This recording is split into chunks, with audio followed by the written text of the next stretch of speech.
welcome to everyone's favorite game, Skincare Splurge or Save. I'm your host, Danielle Gray. I'm here in front of a live studio audience, and in today's game, we are going to be talking about skincare products that you can splurge on and ones that you should save, so keep watching.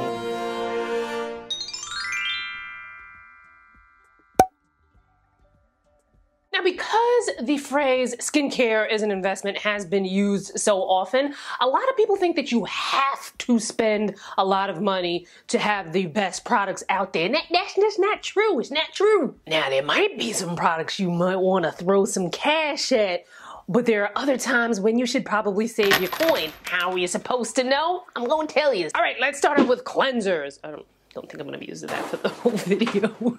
So anyway, unless you have some really specific needs that aren't met by the vast number of cleanser options that are out there at lower price points, you don't need to splurge on a cleanser. You can find a good, gentle cleanser that works for your skin type and your current skincare needs at varying price points, but especially at the under $10 price point. And with some of these cleansers that are sold at various retailers, Walmart, Walgreens, CVS, shop around because you can wind up spending $2 to $3 less on a product at one store versus another. And a lot of the drugstores tend to have these 40% off sales or buy one, get one half off. Also check Amazon. You can even buy products directly from brands that are still cheaper than what you would get in the store, and you could probably get free shipping or if you have a Prime account. Now make sure you're buying directly from the brand and not some random cat lady in Minnesota. Brands do sell directly on Amazon, I know, because I've worked with many brands that do, so check out Amazon as well. Some cleansers that I have tried and liked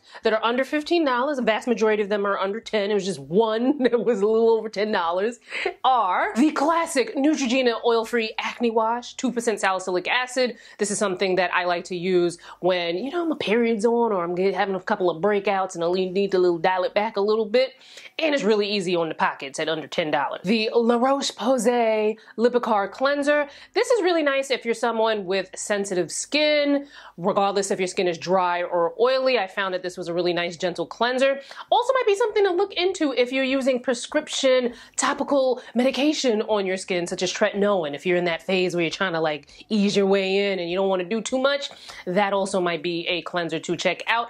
It is a little over $10, but like I said, shop around and see if you can get a good price. The Cetaphil Pro Oil Removing Cleanser. This is something that my oily skin loved in the warmer months. I think it might be a little bit too much for me as it gets really cold and dry here in the colder months in New York City, but overall a really nice cleanser for oily skin, priced at under $10. The Aveeno Calm and Restore Cleanser. So this is another really great gentle cleanser if you have sensitive skin, whether that skin is dry or oily, or if you are taking any prescription topicals that may make your skin irritated. This is a nice cleanser to look into. Or if you just like it, it's good to use regardless. There's also a video on how to shop for cleansers, so make sure you check that out. Do you splurge or do you save when it comes to your cleansers? I want to know your thoughts in the comments. Next category, treatment products.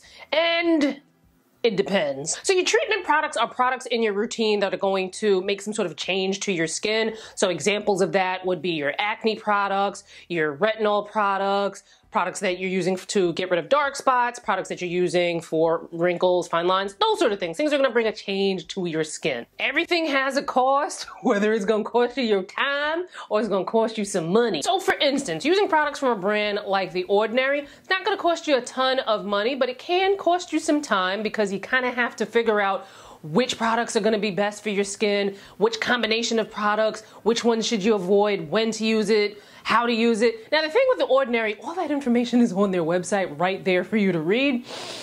But some of our cousins, you know, they're a little impatient. They're not down with the reading and stuff. So that might be a lot. If you have that kind of time and patience, you can save yourself some coin there. Now, I wouldn't say that I'm much of a splurger when it comes to treatments, but within my skincare routine, the money that is most spent does tend to go towards my treatment product. But I think the most expensive thing that I have bought recently, because listen, Danielle from like 32 up is totally different from Danielle 32 and younger, okay? But recently, one of the most expensive treatment products that I've purchased was about $100 that I spent for a prescription compound that my dermatologist prescribed for me to get rid of discoloration under my eyes. And there's a whole video series on that, so make sure you check it out. And I get this comment a lot every time I mention that prescription compound. It doesn't have a name. It's my dermatologist picks out a percentage of different actives and has a pharmacy make it. So it doesn't have a special name to it, but check out that video for more info. But some lower price point treatment products that I have used in the past and loved. The Olay Retinol 24, and then I bumped myself up to the Olay Retinol 24 Max Serum. I love that because it was gentle and effective. I noticed a change in my skin's texture when using it. I've since moved up to tretinoin, but if you're someone new to retinol, that might be what place you won't look. The Inkey List Succinic Acid Acne Treatment. It's a 2% salicylic acid. I don't tend to break out often now, thankfully, but every now and again I do get a little bit of a hormonal breakout, and I really loved how that treatment helped to zap the pimples without zapping my skin of moisture. I also loved the price point of the Neutrogena Stubborn Acne Treatment. This is a benzoyl peroxide treatment that I loved for my cystic pimples. Cystic pimples are just like, oh my god, they're so annoying. I have some videos and some blog posts on cystic acne, so make sure you check that out. One of the things that helps really well is to ice it and to kind of try to tackle it down with a little bit of benzoyl peroxide. Now, last I checked, I don't think Neutrogena still makes this specific treatment in this type of packaging, and I'm not quite sure if the new packaging is the same products, but I'll link what I find below in the description box. So are you splurging or are you saving when it comes to your treatment products? Let me know in the comments. Next category, sunscreen. Save with a little asterisk on it, because okay, so here's the thing. If you are someone who doesn't have very reactive skin and you can wear a chemical sunscreen, you don't have to spend a ton of money on sunscreen unless you really want to. There are amazing sunscreens out there at varying price points, especially you can go in a drugstore and get a good sunscreen for under 10 bucks. I don't really have a favorite sunscreen. I did at one point, but it got discontinued. Olay made a facial sunscreen that had some oil absorbing and oil fighting properties, but no, oil liquor.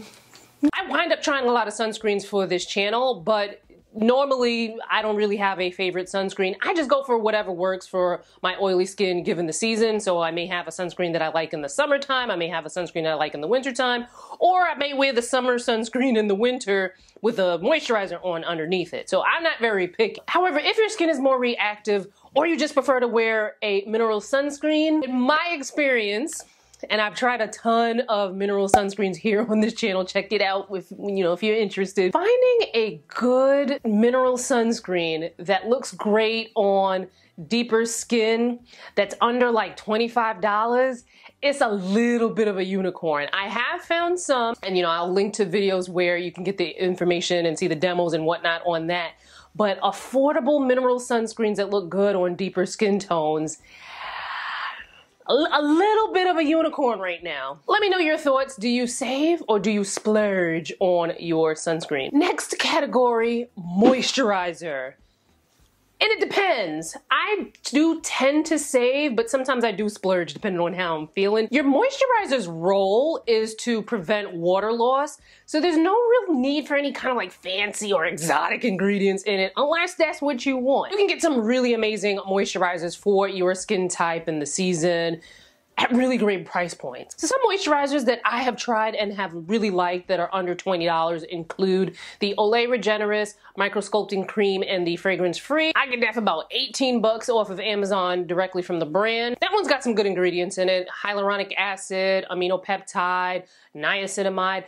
I love it as a nighttime moisturizer, but sometimes during the year I can use it during the day as well. The Neutrogena Hydra Boost, that one is one of those gel cream moisturizer textures that I really love in skincare. That one's really great for like around the spring and the fall, where I still want something lightweight, but I need a little bit more than what some of my normal moisturizers for the warmer months would give me. I like the Neutrogena Hydra Boost for that. The e.l.f. Holy Hydration Face Cream, that's something that I tried in a video. lightweight, moisturizes well, and it's at a really great price point. And the Aveeno Calm and Restore Moisturizer. I've talked about that a couple of times on this channel. It's geared towards sensitive skin, but it's also something that you can use regardless if your skin is sensitive or not. So do you splurge or do you save with your moisturizers? Let me know in the comments. Now, pro treatments. This one is a big old splurge. This is where I think you're going to see the most bang for your buck. Over-the-counter skincare products are, of course, necessary, but they do have some limitations. For instance, there is no eye cream out there, not nan one, that is going to be able to address the type of volume that you would get from filler or other types of under-eye procedures. I would know because I've had a little filler underneath the eyes. Make sure you check out those videos if you're interested. Eye creams are great for texture. They're great for tone. Now, I obviously still use eye creams in my routine. Filler is not going to address the texture of my skin. I'm still going to need to put eye cream on for that. Now, I have seen some skincare products that, you know, they're up there in price, $100, $200. Ooh, I've seen things $300 and $400, right? Now, here's the thing. Some of these pro treatments may cost just about as much or maybe even less than, give or take. If you need to see a dermatologist, you're probably going to need to pay a copay or maybe pay for the actual appointment. And the thing is, some of these pricey treatment products may not give you as grand of a result as going to a pro would. So like for instance, you can get a chemical peel with an esthetician or a dermatologist, and some of the types of chemical peels start at like $100. You can get Botox for fine lines and wrinkles. The cost there starts at $200. Obviously it can go way more depending on how much you need and where you get it.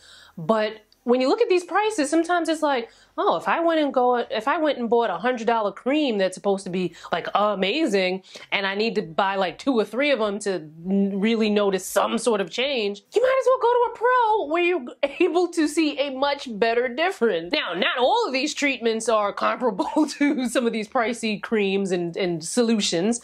Some of these treatments can get into the thousands of dollars, but if you're looking for a dramatic result, you're probably going to find it there in the pro treatment versus something that you can buy at a store. So I have a video talking about the various procedures and how much they cost with my dermatologist, Dr. Michelle Henry. I'll link that video above and below so you can check it out. Also, there are lots of videos on when I go and get procedures done. I've had facials, I've had chemical peels, I've had under eye filler, I've had Botox, I've had RF microneedling. Now, it sounds like a lot, but it's over time. And go check it out and don't mind your business. Stop asking me so many questions. I'm just kidding about the mind your business part. But y'all knew that. Anyway, I am trying to actually produce more content in this area of skincare, like so a lot of the pro treatments. So I already have some that I've done myself. There's gonna be more where I kind of like get the information, but maybe I don't do the treatment myself because, you know, I can't be doing all the treatments now. But if there are some of you out there who have had facials, chemical peels, Botox, filler, or if you've had some plastic surgery on your face, I would love for you to come on the channel and talk to us about it, because I find that these are topics that we need to see more people of color talking about. So if you're interested, send me an email with the subject pro treatment to thestyleandbeautydoctor@gmail.com. I will try to remember to put that in the description box. Now, as we are talking about pro treatments, you are to fully vet these people that you are going to see. You want to make sure that they specialize in skin of color. You want to see long receipts of some successful work on skin of color. You also want to make sure that the person specializes in the treatment that you're going for.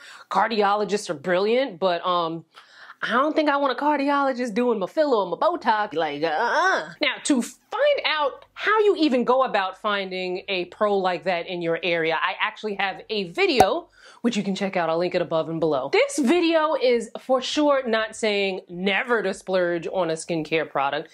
If you have the means and that's what you like, who am I to stop you? I'm just trying to convey that you don't have to spend that much, because there are a lot of people I see in the comments, on the community page, you know, just in my day-to-day, people thinking that, oh, you know what, this cleanser costs $50, but you know, my skincare is an investment, so I'm gonna spend it. And it's like, girl, you don't have to spend $50 on a cleanser, like chill. And also, more expensive doesn't mean better. as well as cheap ain't always good and good ain't always cheap. Now, hopefully this channel will continue to be a resource for you to be able to decipher what's the right balance for your routine. Now, it's your turn to get all chitty-chatty up in them comments, but not before you get in the description box and follow me on Instagram and TikTok and Facebook and, you know, all that stuff and whatnot. But now, get in the comments and let me know, what do you splurge on and what do you save on in your skincare routine? And I'll see you fine folks in my next one. Bye, guys.